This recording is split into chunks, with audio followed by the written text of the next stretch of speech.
Жанашыр ағайын шамалы еді. Әкесінің үшін өткізгеннен кейін-ақ ел аяғы суып, жұрт үйді-үйіне тарай бастады. Кетелерінде бәрі де ұлтуғанның алдына кеп, аз-кем тізе бүгіп отырып, көңілін жұбатып, ақылдарын айтты. Бекем бол, ұлтуған шырағым. Екі дүниеде де атанаң саған риза шығар. Ұлдан артық күтпесең, кем күткен жоқсың десті. Сөйтіп әкесі өлген соң 3 күннен кейін кешкісін ұлтуған үйде жалғыз қалған. Неше күнгі азан-қазан жылап-сықтаудан кейін үңірейген 2 бөлмелі ескі тамның ішінде адамды тұншықтырардай тылсым тыныштық орнады. Бүкіл ауыл-аймақ көтеріле көшіп кеткенде де ұлтуған жұртта жалғыз қалғандай күйде еді.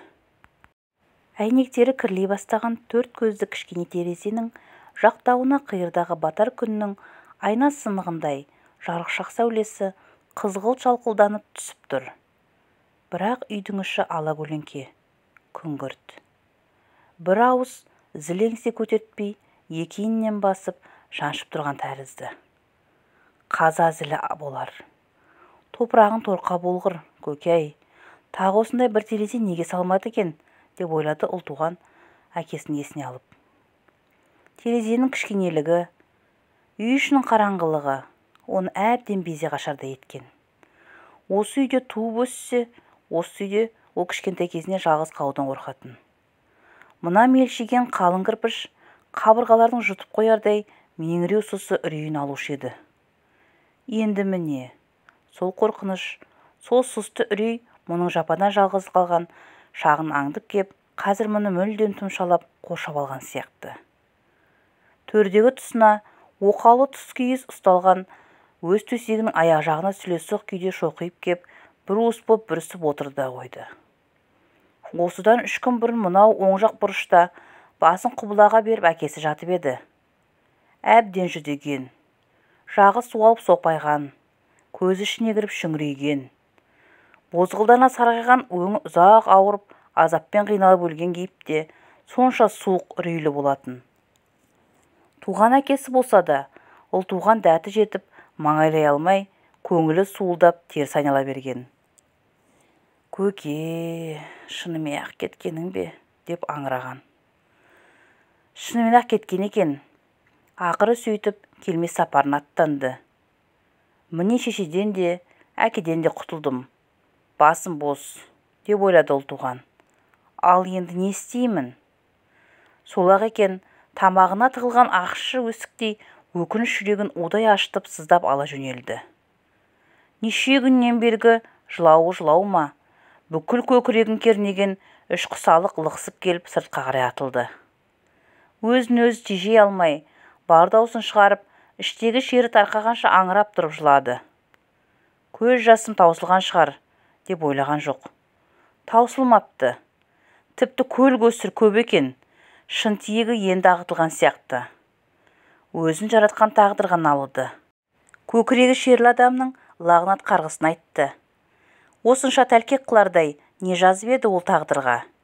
Бұл қай қорлығы, қай мазағы? Әлде бар жазығы дүниеге қыз боп келгені ме? Онда неге туды бекерге? 3 құста адам ызалы болады. Шерін тарқату үшін ащы айтады. Әсіресе ұлтуғандай отырып қалған кәрі қызының өкінішті етері де айтары да көп еді. Ұл баланы қыздан артық балайтын қазақтың ескі рәсімінен мұның ата-анасы да аса алмапты. Шіркін, ұлай, дегенде ішкен астарын жерге қойып, көкіректері қарс айырылып жүрген ата-анасы бұл туғанда мұны қателесіп туған ұлға балап, атын ұлтуған қойыпты. Ағайын туған, ауыл-аймаққа ат шаптырып сүйінші сұратқанда, Шәріптің әйелі ұл тапты деп жар салғызбапты. Сөйтіп туар-тумастан құдіретті жаратылыс пен ата-ана мұны таласқа салған. Қайран ата-ана, жаратылыстың қиянатын мойындағылары келмегенде. Апыл-тапыл жүре бастаған кезінен ұлтуған өзі қатарлы ер балалардың тобына қосылып, солармен ойнап, солармен алысып-жұлысып, соларша төбелесіп, соларша боқтанып, бетінен ешкім қақпаған ерке боп өсті. Ол кезде өзін ұл санаған сәби көңіл қаперінде түк жоқ. Балғын балақты алаңсыз кешті. Ал бертінде, есі кіргенде, Өзінің тәлкек болған күйін ұққан күнгі қасіреті шексіз еді. Үй сыртындағы жалбыздың ішіне кіріп алып, жер бауырлап аунап жатып жылаған. Сәби жүрек тағдырға деген өзінің алғашқы наразылығын сонда айтқан. Айтқанда көнген. Ол ер мінезді ерке қыз боп өсті. Бірақ жастайынан тістеніп өсті. Жұрттың жаман 10 ұлын жолда қалдырмасам ба, деп түйінді. Оқуды да жақсы оқыды. Орта мектепті үздік бітірді. Бірақ әрі қарай оқи алмады. Қартайған атанасы қол байлау болды. Күн санап, жауын астында біртіндеп езілген кірпіш дуалдай, кемпір шалдың қауқары кеміп, уақыт деген қатыгездің еркімен мүжіле берді. Ыңқыл-сыңқылдары көбейіп, жалғыз қыздың ұлтуғанның қолына қарады. Ұлтуған болса, білек сыбанып, еңбекке араласты. Атанасын қас-қабағын бағып, көңілдеріне кірбің түсірмей, солар деп таң атып, солар деп күн батты. Солардың көңіліне қараймын деп жүріп, тұрмысқа да шыққан жоқ. Әйтеуір маңдайыма жазылған бір бақ болар шығар. Ақырын күтті. Осыдан 3 жыл бұрын қылтамақтан шешесі дүние салды. Ал күні кеше ұзақ сарылған ауқастан кейін әкесі қайтты. Сөйтіп міне екеуінен де құтылған жайы бар. Айтар ауызға оңайда. Әйтпесе атананың жөні бөлек екен ғой. Орындары ойсырап бос қалған. Жоққа айналған. Тек кескіндерін сағынышпен еске алғаннан басқа амал жоқ. Екеуінің де енді қайтып бұл дүниеге оралмастарын есіне алғанда, ұлтуғанның ет жүрегі үзіліп, ауырып сала берді. Көз жасы ағыл-тегіл тағы да аңырады. Шынымен-ақ мен тастап кеткендерің бе? Осылайша қанша отырғаны, қанша жылағаны белгісіз. Сықыр етіп, сыртқы есік ашылды да, ауыз үйге тасыр-тұсыр болып, басып біреу кірді.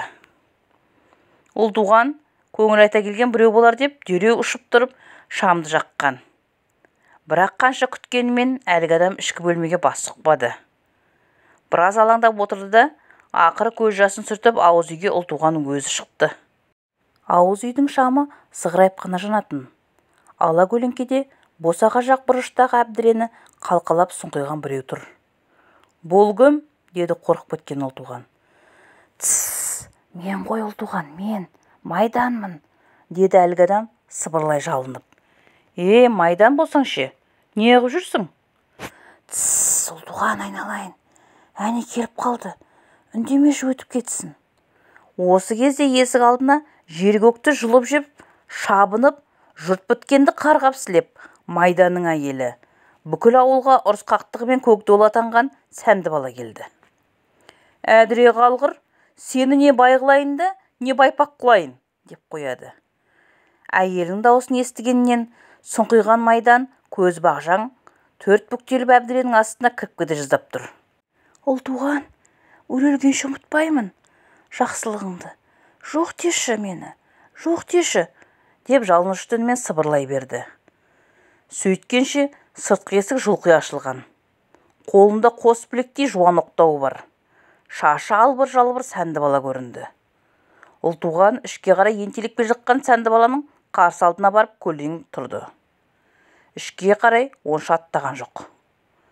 Қанша парықсыз болса да, өлік шыққан үйден именді ме, сәнді балада екпіні қайтып, абыржып қалды.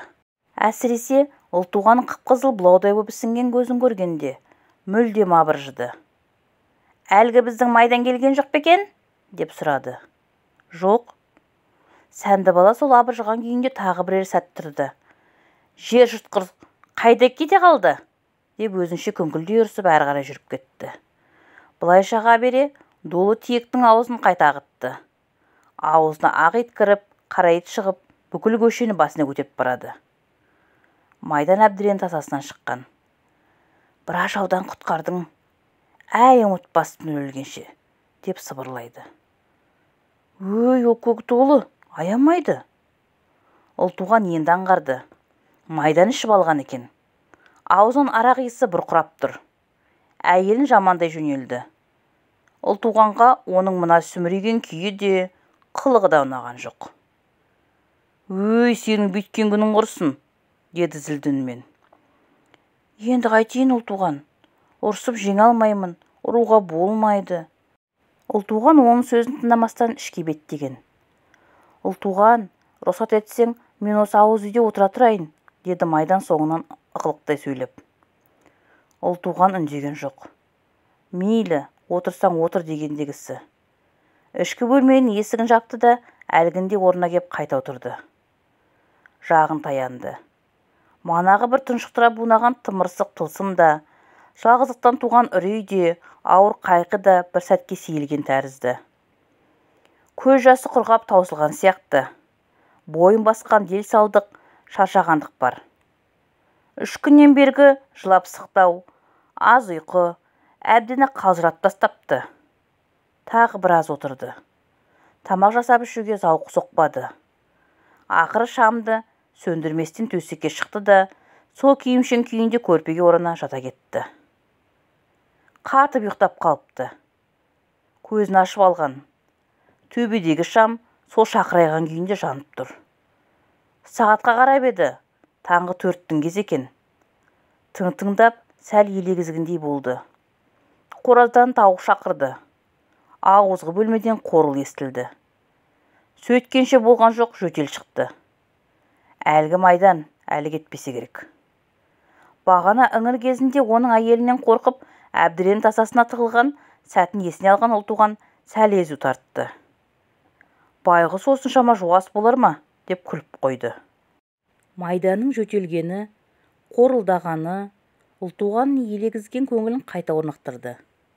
Тұрып шамды сөндіріп, терезеден білінген бозамықтан белгісіне қарап маужырап жатып тағы да ұйықтап кеткен. Түс көрді.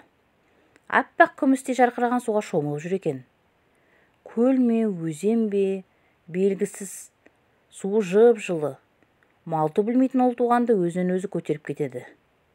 Ұлтуған болса батып кетем-ау деп жүрексінеді. Бірақ құлашын жазып, сәл талпынсақ болады. Ақ күміс судың бетінде қалақты жөнеледі. Өзінде тіптен салмақ жоқ сияқты, жеп-жеңіл. Білектер әппақ құлашын жазған кезінде жарқ-жұрқ етеді.